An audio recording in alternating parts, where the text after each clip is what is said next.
भाई मैंने ये बताया कि जहाँ तक पार्टी बनाने का, मुख्यमंत्री बनना और राज्य को जीतना वो तो एक दलगत और लोकतंत्र में चुनावी प्रक्रिया है। मैंने कहा कि अगर हम लोग पार्टी बनाने की तरफ बढ़ते भी हैं तो वो प्रशांत किशोर की पार्टी नहीं होगी। उसमें जो लोग साथ में आकर पार्टी बना रहे होंगे, एक ईंट उनकी होगी, एक ईंट मेरी भी होगी। मैं ये नहीं कह सकता हूं कि वो मेरी पार्टी है, मैं उसका चेहरा हूं, मैं उसका अध्यक्ष हो जाऊंगा और मैं ही उस पार्टी का सर्वे सर्वा हो जाऊंगा। मैंने जैसा आपको पहले बताया, अगले 3-4 महीनों में ये जो 17-18 हज़ार लोगों को हम लोगों ने चिन्हित किया है, इनमें से जो लोग भी जन स्वराज की परिकल्पना से, जो लोग भी बिहार के लिए जो हम सोचते हैं या जो उनकी सोच है, अगर हम लोग उसको अलाइन कर पाएँ और वो साथ में आकर अगर तय करते हैं कि हम सबको पार्टी बनाने की या किसी तरह की एक संगठन या मंच को बनाने की जरूरत है, उस समय वो कॉल लिया जाएगा। आपको क्यों लगा कि बिहार में आपको घूमना चाहिए? कौन 4 मुद्दे हैं जिनको लेकर आप बिहार में घूमना चाहते हैं? देखिए, मैं ऐसा समझता हूँ कि बिहार देश के सबसे गौरवशाली अतीत वाले राज्यों में एक है। जिस राज्य से गौतम बुद्ध, जैन, महावीर, चाणक्य, चंद्रगुप्त, अशोक यहाँ से निकले हैं, उस राज्य में स्थिति आज ये है कि शिक्षा व्यवस्था ध्वस्त है, हेल्थ ध्वस्त है, रोजगार का कोई संभावना नहीं है। और जैसा मैंने आपको बताया कि 30 साल के दोनों बड़े नेताओं के प्रयास के बावजूद बिहार आज देश में सबसे निचले स्थान पर है। ये मेरा नहीं आकलन है, ये भारत सरकार के डेटा है। भारत सरकार ने ये बताया है और जिनकी सरकार आज बिहार में है उनकी ही सरकार देश में है। ऐसा भी आप नहीं कह सकते हैं कि ये विपक्ष की सरकार दिल्ली में है इसलिए वो गलत डेटा दे रहे हैं। अब नीतीश जी से मैंने एक कोई प्रेस वार्ता उनकी देखी, नीति आयोग पर कुछ लोगों ने सवाल पूछा तो उन्होंने कहा अरे इनको कुछ पता है।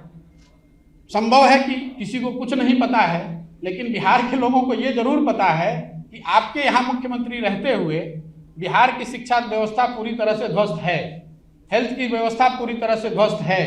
बिहार के हजारों लाखों लड़के यहाँ से बाहर जाकर सबसे कठिन और दुरूह परिस्थितियों में काम करने के लिए मजबूर हैं।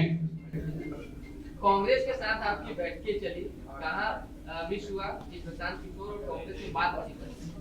नहीं, कांग्रेस को लेकर जो बात हुई है उसको मैंने ऑन रिकॉर्ड भी कहा है।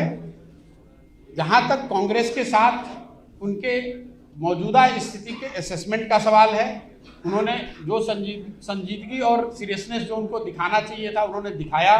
उन्होंने कमेटी बनाई, कांग्रेस की टॉप लीडरशिप साथ में बैठी, उन्होंने जो मैंने उनको दिखाया या जो मेरी सोच के अनुसार मैंने उनको बताया उससे उनकी पूरी सहमति थी।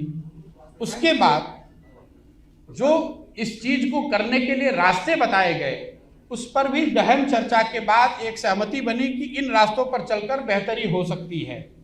लेकिन उसको एग्जीक्यूट करने की जो बात है उसके लिए उनके मन में एक परिकल्पना है एम्पावर्ड एक्शन ग्रुप की। वो चाहते थे कि मैं उस एम्पावर्ड एक्शन ग्रुप में ज्वाइन करके एक मेंबर के तौर पे उस जिम्मेवारी को निभाऊं। मेरा जो डिफरेंस ऑफ ओपिनियन रहा है वो इतना ही रहा है कि empowered action group will be formed with an executive order of the Congress president.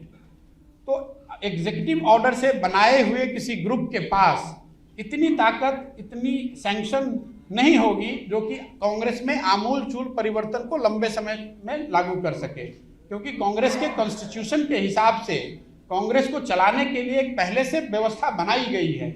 उसमें अगर आप कोई बाहर से ग्रुप बना देंगे और उसको अगर कॉन्स्टिट्यूशनल, कांग्रेस के कॉन्स्टिट्यूशन के हिसाब से पूरा सैंक्शन नहीं होगा तो आगे के काम करने में विरोधाभास हो सकता है और वो चीज़ काउंटर प्रोडक्टिव हो सकती है।